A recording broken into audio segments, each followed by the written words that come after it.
Você observa o seguinte, que esse nosso querido irmão Tiago, ele não sabe nem o que é o Evangelho. Ele pensa que o Evangelho é tudo o que é ensinado por Jesus e os apóstolos. O Evangelho é a pessoa de Jesus, sua vida e sua obra, em termos absolutos. Mas na sua essência, o Evangelho é que Deus se fez homem e foi à cruz do Calvário para pagar o seu pecado, o meu pecado, e nos dar o direito da vida eterna com Ele em glória no céu. Isso são as boas novas. Isso são as boas novas. Não é essa montanha de preceito, de coisas que você deve fazer, e outra lista de coisas que você não deve praticar. Isso não é o Evangelho na sua essência. Isso são práticas cristãs. Que se você pode praticar, louvado seja Deus. Se você não pode praticar, você abandona. O importante é levar o Evangelho para frente. Não é levar essas instruções de usos e costumes.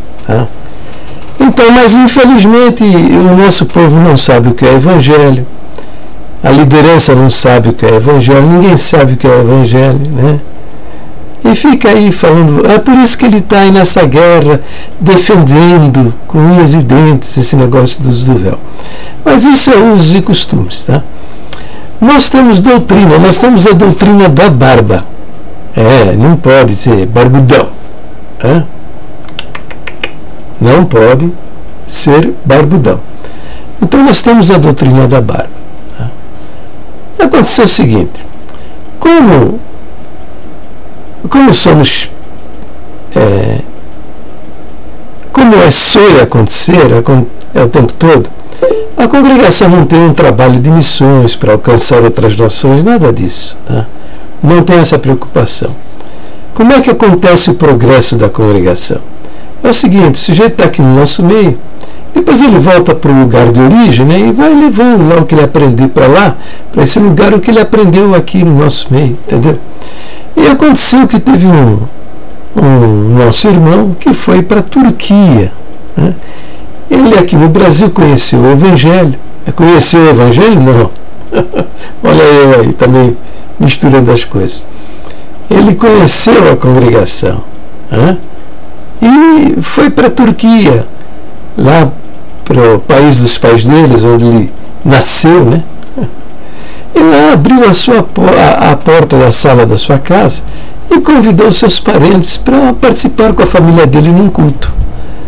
E esses parentes trouxeram outros parentes, por afinidade, e depois esses outros trouxeram outros parentes e amigos, e formou um grande grupo de irmãos reunidos ali, todos louvando e glorificando a Deus, uma coisa linda, linda de ver. Aí ele pensou, vou chamar os irmãos do Brás aqui para vir oficializar a obra aqui. E chamou, Aí chegou o ancião lá, viu todo mundo barbudão, aquela barba enorme. Não pode porque nós temos doutrina. Nós temos doutrina que o homem tem que ter a barba raspada. Só que o ancião não sabia, nessa região, o homem que tem a barba rapada é homossexual. Entendeu? Conclusão, O ancião saiu correndo de lá, Eu não sei que fim levou isso daí, sabe? Mas veja, isso, usos e costumes. Se a gente vai a alguma nação levar a nossa pregação, e se o seu uso e costume que você pratica aqui no Brasil, não for aceito, beleza. Mas se tiver entraves, problemas, você abandona. Por quê? Você não vai estar ofendendo a Deus fazendo isso, né? Tá? Olha, é o seguinte, veja as instruções do apóstolo Paulo a respeito da escravidão. Tá? Nos tempos da igreja primitiva, a escravidão era usos e costumes dos povos. Eles praticavam a escravidão, né? E por trás de tudo isso, havia também a legislação específica a respeito. O Império Romano tinha leis a respeito, né? A respeito da escravidão. Você acha que o cristianismo combina, concorda, suporta, endossa, aprova a prática da escravidão? Não, é claro que não, né? Mas veja, os apóstolos em nenhum lugar deixaram registrado o repúdio à escravidão. Pelo contrário, eles dão instruções para que aqueles que se converteram ao cristianismo sejam submissos, se submetam ao regime da escravidão. E aconselham também aos senhores de escravos que se converteram ao cristianismo a tratarem com humanidade os irmãos que estavam debaixo do jugo da escravidão. Entendeu? Mas não há uma linha sequer reprovando a escravidão. Por que ele agiu desta maneira? Por que ele agiu desta maneira?